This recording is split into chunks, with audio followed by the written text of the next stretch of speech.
জেলা সহ বিভিন্ন উপজেলার সাংবাদিকরা একত্রতা ঘোষণা করে প্রমাণ করে দিয়েছেন যে সাংবাদিকদের উপরে সন্ত্রাসী হামলা হলে সাংবাদিকরা তাদের দাবি, অধিকার এবং সন্ত্রাসীদের বিচারের দাবিতে রোদে দাঁড়িয়ে তাদের দাবি উপস্থাপন করতে পারে। এইটা আজকে নওগাঁ জেলা সহ বিভিন্ন উপজেলা থেকে আগত সাংবাদিকরা প্রমাণ করে দিয়েছে। দৈনিক লোকালয়ের মাল্টিমিডিয়া সংবাদের সাথে আছি আমি আনিসুর রহমান রাজু। শুরুতেই শিরোনাম। সাংবাদিকের উপর সন্ত্রাসী হামলার প্রতিবাদে নওগাঁয় মানববন্ধন। বিশেষ প্রতিনিধি সাইদুল ইসলাম হেলালের তথ্যচিত্রে বিস্তারিত। নওগাঁর মহদেবপুরের সাব রেজিস্ট্রি অফিসে তথ্য সংগ্রহে গিয়ে ডিবিসি নিউজের জেলা প্রতিনিধি সাজুর উপর হামলা চালায় সন্ত্রাসীরা। এ ঘটনাকে কেন্দ্র করে মানববন্ধন করা হয়। KM ফজলে মাহমুদ চাঁদের সঞ্চালনায় মোফাজ্জল হোসেনের সভাপতিত্বে স্বাগত বক্তব্য দেন বিজয় টিভির জেলা প্রতিনিধি ও বাংলাদেশ মফস্বল সাংবাদিক ফোরামের নওগাঁ জেলা শাখার সভাপতি সাংবাদিক মোফাজ্জল হোসেন। অন্যদের মধ্যে বক্তব্য দেন সাধারণ সম্পাদক হাবিবুর রহমান, যুগ্ম সাধারণ সম্পাদক মোহাম্মদ সাইদুল ইসলাম হেলাল প্রমুখ। রবিবার সকাল 11টায় শহরের মুক্তির মোড় শহীদ মিনারের সামনে বাংলাদেশ মফস্বল সাংবাদিক ফোরামের উদ্যোগে এ কর্মসূচি পালিত হয়। মানববন্ধন শেষে বিক্ষোভ মিছিল বের হয়ে শহরের প্রধান প্রধান সড়ক প্রদক্ষিণ করে। কর্মসূচিতে সভাপতিত্ব করেন সংগঠনের সভাপতি মোফাজ্জল হোসেন এবং সঞ্চালনা করেন সহসভাপতি KM ফজলে মাহমুদ চাঁদ। এ সময় বক্তব্য রাখেন সাংবাদিক হাবিবুর রহমান, সাইদুল ইসলাম হেলাল প্রমুখ। মানববন্ধনে বক্তারা সাংবাদিক AK সাজুর উপর হামলাকারী দলিল লেখক দালাল সন্ত্রাসীদের গ্রেপ্তার করে দৃষ্টান্তমূলক শাস্তির দাবি জানিয়ে বলেন, সারা বাংলাদেশের সাংবাদিকদের একটা প্রত্যাশা ছিল আজকে বিভিন্ন আন্দোলনের মধ্য দিয়ে আজকে যে সরকার পরিচালিত হচ্ছে এই সরকার সাংবাদিক সহ প্রত্যেকটি চাওয়া পাওয়ার পেছনে গণতান্ত্রিক অধিকার বাস্তবায়ন করবে এই প্রত্যাশা ছিল।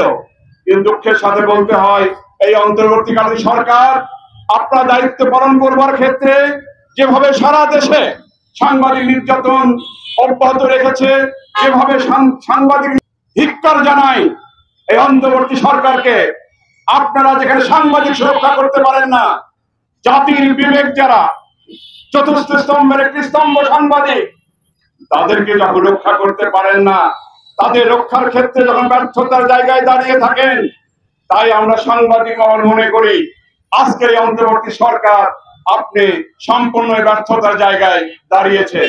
আবার দুঃখের সাথে বলতে হয় সাংবাদিকরা তো কোনো পায়না বেতন নেয় না, টিআর কাবিখা খায় না, মেম্বার চেয়ারম্যান হয় না, DCSP হয় না, বরং তারা যে অন্যায় অবিচার করে জনগণের কষ্টার্জিত অর্থ যখন লণ্ঠন করে তখন এই বিনা বেতনের এই সাংবাদিকরা জাতির কাছে এই অন্যায় অবিচার তুলে ধরে। এরপরেও যখন নির্যাতিত হয় তখন এই সাংবাদিকের পাশে যখন সরকার তথা সংস্থা থাকেন না, তখন বড় কষ্ট হয় যে আমরা তো সাংবাদিক, আমরা তো জনগণের এইরকম সন্ত্রাসী চাঁদাবাজ রাস্তার লোকদেরকে আপনারা লাইসেন্স দিয়েছেন যে আপনাদের নাম ভাঙিয়ে তারা থানার লোক পরিচয় দিয়ে একজনের হামলা করবে। যখন ঘটনা উদ্ঘাটন করার জন্য সংবাদ সংগ্রহ করতে যাচ্ছিলেন তখন আমাদের উপরে নির্যাতন এবং হামলা হচ্ছে। এই আমরা একমত সকলে পোষণ করে যদি সকল টিভি চ্যানেল এবং পত্রিকার সম্পাদক এবং চেয়ারম্যান মহোদয় যদি আমরা সারা বাংলাদেশের সকল সংবাদ যদি বর্জন করে থাকি এবং বর্জন করি, তাহলে আমার মনে হয় আর কোন সাংবাদিকদের উপর চোখ রাঙিয়ে অথবা আঙ্গুল তুলে কেউ কথা বলার সাহস পাবে না। নিউজ করতে গিয়েছিলেন তখন সেই সার্ভিস স্তরের সহসভাপতি কোন সার্ভার কিভাবে তার উপর নির্ভর ভাবে বর্বর ভাবে আক্রমণ করেছিল।